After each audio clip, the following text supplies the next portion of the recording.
আসসালামু আলাইকুম এভরিওয়ান। এখন রান্না করব তেলাপিয়া মাছের দো পেঁয়াজা। প্রথমে মাছটাকে কেটে নিয়েছি, একেবারে ফ্রেশ টাটকা মাছ। তারপরে মাছটাকে আমি লবণ দিয়ে ভালোভাবে ক্লিন করে নিয়েছি। এখন হাফ চামচ হলুদ, হাফ চামচ গুঁড়ামরিচ, হাফ চামচ ধনিয়া, হাফ চামচ জিরা, স্বাদ মতো লবণ দিয়ে ভালোভাবে মাছটাকে ম্যারিনেট করে নিচ্ছি। অন্যদিকে আমি চুলায় কড়াই দিয়েছি, কড়াইয়ের মধ্যে তেল দিয়েছি। তেলটা যখন ভালোভাবে গরম হয়ে গিয়েছে, এখন আমি মাছগুলি ফ্রাই করে নিচ্ছি।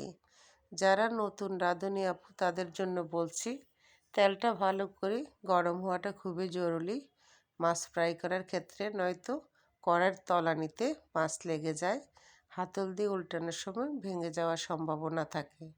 কি করে বুঝবে? ছোট্ট এক টুকরা পেঁয়াজ দিয়ে দিবে। পেঁয়াজটা যখন একদম কালো হয়ে যাবে, তখনই ভাববে যে তেলটা একদম মাছ ফ্রাই করার জন্য পারফেক্ট। আর আমাদের তো লাগেই না, কারণ ওই যে বলে না, চামচদার লোক খেলে ইশারা কাঁপি। তেলের উপরে যখন একটু ধোঁয়া ধোঁয়া বের হয়, তখনই বুঝতে পারি মাছ ফ্রাই করার জন্য এটা একদম পারফেক্টভাবে হিট হয়েছে। মাছ ফ্রাই করা হয়ে গিয়েছে, মাছটা আমি উঠিয়ে নিয়েছি। অন্যদিকে একটু আদা রসুন পেস্ট, একটু পেঁয়াজ কুচি, একটু টমেটো ফালি, কাঁচামরিচ ফালি রেডি করে নিয়েছি।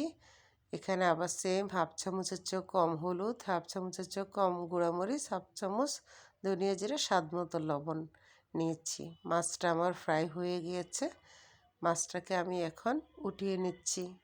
সেম তেলের মধ্যে আমি দিয়ে দেবো এখন পেঁয়াজ কুচি, আদা রসুন পেস্ট, কারণ কোনো কিছুই মিসইউজ করা ভালো না। কিছুক্ষণ আমি ফ্রাই করে নেব। যখন এটা শ্যালো ফ্রাই হয়ে যাবে, হালকা ব্রাউন কালার, তখনই আমি দিয়ে দেব হলুদ, মরিচ, ধনিয়া, জিরা, লবণ। এভাবে আমি আরও কিছুক্ষণ এটাকে নেড়ে চেড়ে ফ্রাই করে নিচ্ছি মশলাটা। তারপর আমি দিয়ে দেব টমেটো ফালি।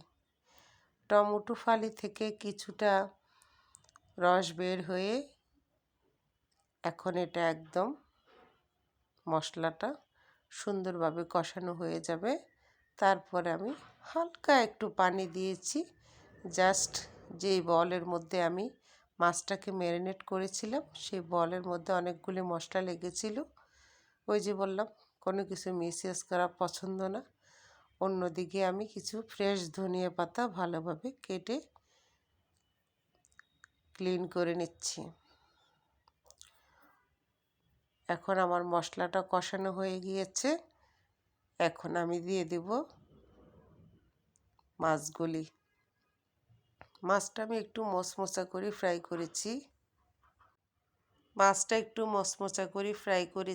মচমচা করে একটু ফ্রাই করলে তেলাপিয়া মাছটা খেতে খুবই ভালো লাগে। যেহেতু মশলাটা ভালোভাবে কষানো হয়ে গিয়েছে, মাছটাও ফ্রাই করা হয়েছে, সেহেতু রান্না করতে আর বেশিক্ষণ সময় লাগেনি। টমেটোর সাথে কাঁচামরিচ ফালিটা দিয়ে দিয়েছিলাম। মাছটা অলমোস্ট ডান। এখন দিয়ে দিয়েছি ধনিয়া পাতা। মাছ রান্না ডান।